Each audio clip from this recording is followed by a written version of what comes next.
It's so funny.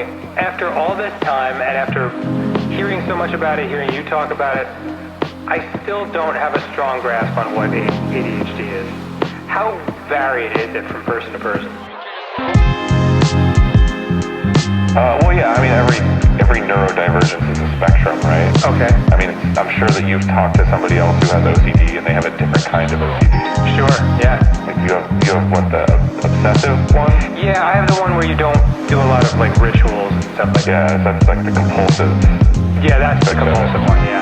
So it's like that. It's like you know, some people like to make lists and some people like to check the doorknob 4 times before they leave. Like, but it stems from the same like feeling of not being safe or whatever, and then like needing to feel secure in some kind of order.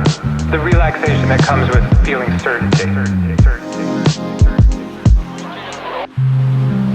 But the fucked up thing is the checking that you do to make quote unquote certain that things are cool and everything's good and there's nothing to worry about actually reinforce the part of your brain that needs to check, you know? So you think you're breaking out of OCD, but what you're actually doing is making it worse. It's a bitch, man. Yeah. It's a motherfucker. You know, it's funny, I don't know that I can explain ADHD super succinctly after having lived with it for a while. I can tell you my experiences, but yeah. I think it has to do with the processing of stimulus and the like reward center of the brain, where I don't like get the whatever it is, serotonin or something. Okay. When I do something that I am meant to do, I get it from doing things that I'm like not supposed to do. Interesting. A lot of the medication like focuses on that, right? Which is where like the lack of focus comes from, the trope about lack of focus. Where it's like there's this thing I'm supposed to do, whether it's like listen to something or do some kind of job or I don't know, one task, and it's just like it's agony. Like I can't. I'm like, oh, I don't want to do this thing. Like everything else is way more appealing than the thing I'm meant to do. And then if a lot of medication is like whatever turns on that part of the brain, I don't know what the fuck chemical reaction's going on, but it makes it much easier to like get a thing that I mean to get done. And then there's sort of like this oxymoronic aspect of it called hyperfocus.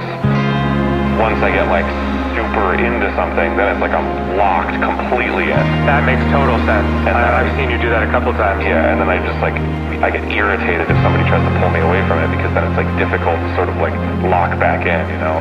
Interesting.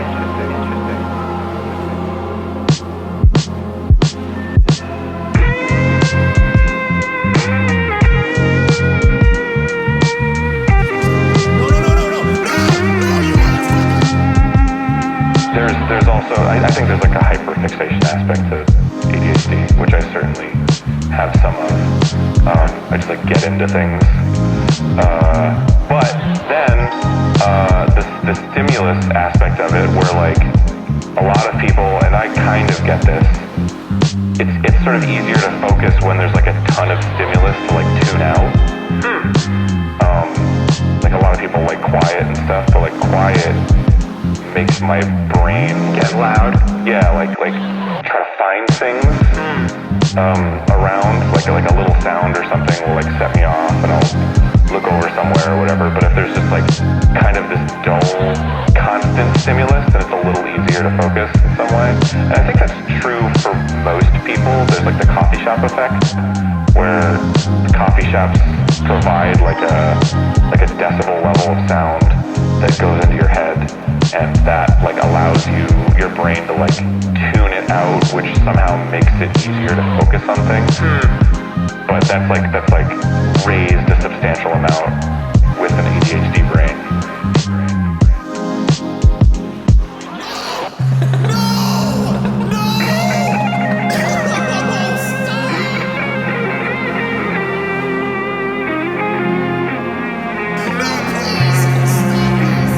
But it's just like, you know, there's a joke amongst ADHD people where like it's like, all right, time to get to work, and then you put on like a video, then you put on music, then you put on a movie in the background, and then it's like, like, finally peace.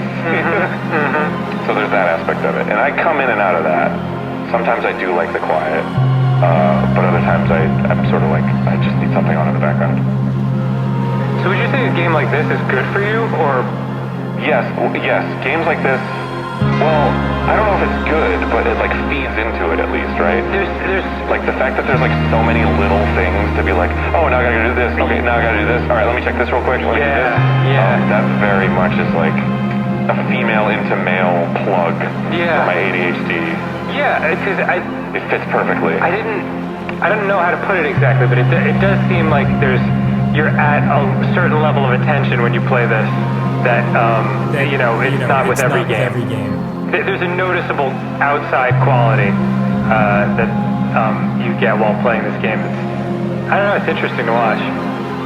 You'll notice I'll do stuff like this where I like check the prices on some stuff or like check the inventory on some stuff, then I'll like move on to another thing. Right. Like I won't fully complete any task. Right. I'll just keep getting distracted by other tasks and sort of half doing them. I'm sure that's agony for people at home that have other types of brains that really need a task completed. Yeah. So such as, I don't know, OCD. That's why I end up with 1,000 side projects in real life, too. Sure. Game Grumps was a side project when I first started. Right.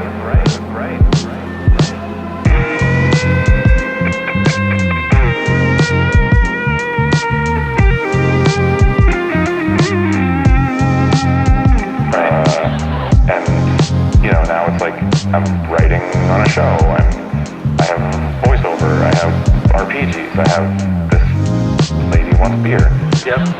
There's just like a ton of stuff that I'm doing constantly, and there's something very comforting to my brain about that. Do you think the term neurodivergent is eventually going to be obsolete because it feels like everybody's got some level of it? Exactly. Yeah.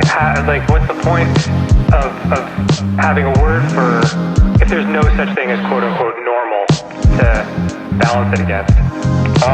Yeah, I don't know. It makes me think like maybe the idea of the spectrum is the right way to go, or it's just like where do you lie on this spectrum that everyone lies on? Like what is normal? How do you classify what normal is? Right, of course. Because we come to find, there's a lot of memes about like back in the day or whatever. You look at like a guy who's like, oh, I love cats. I love my cats. I have like 28 cats.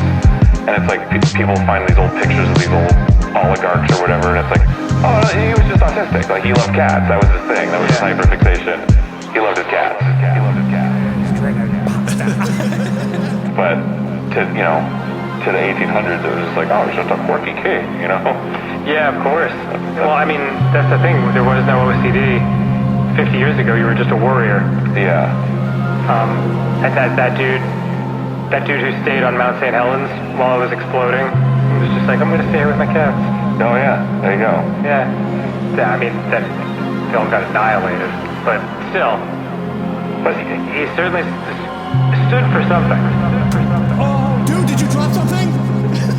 I only really have an interest in sort of generalizing that in that way when it comes to treatment and, like, relating to other human beings.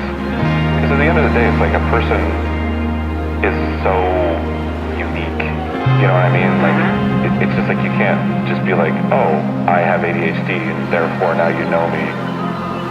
It's like I also have things around like anxiety or like I don't really have a whole lot of anxiety, and that's not typically people with ADHD have a lot of anxiety. So it's like shit like that. Oh my god! I just spent $400 on a freezer! Sorry for anyone at home who wanted the usual supermarket madness. We got kind of deep this episode. But, that's the nature of this episode. We sit down to write a script beforehand.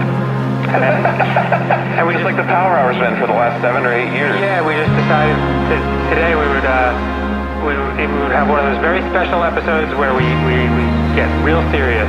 And then, the next morning we'll be like, stains on the floor! Yeah, give the writers a raise. They deserve it. Yeah, they're great.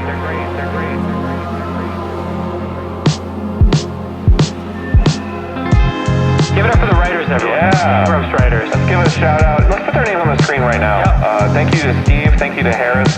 Thank you to Franklin, Bill, Tim. Bill 2. Jim Richel. Jim Richel is one of our best guys. Is that the fake name he gives from Anchorman? I think it is. Richard Simmons. Not that Richard Simmons. Yeah, different Richard Simmons. A different Richard Simmons. And they're not related either. But really, really good guy. There's like a comedy sports guy. Trad Bungus. Yeah. Reynolds Clayton. Yeah. He's a great writer. And that's all of them, I think. That's all the writers. Oh, and Meowth Bergeson. Oh, yes. Forgot about Meowth Dog. Meowth wrote on a couple episodes of Game Grumps. I think it was Tears of the Kingdom, episode 38. Absolutely. Oh, man. Well, thank you, Aaron. I learned something today. Yeah, right? Yeah, I feel we grew a little bit closer today. Maybe you understand my brain a little bit more. Mm-hmm.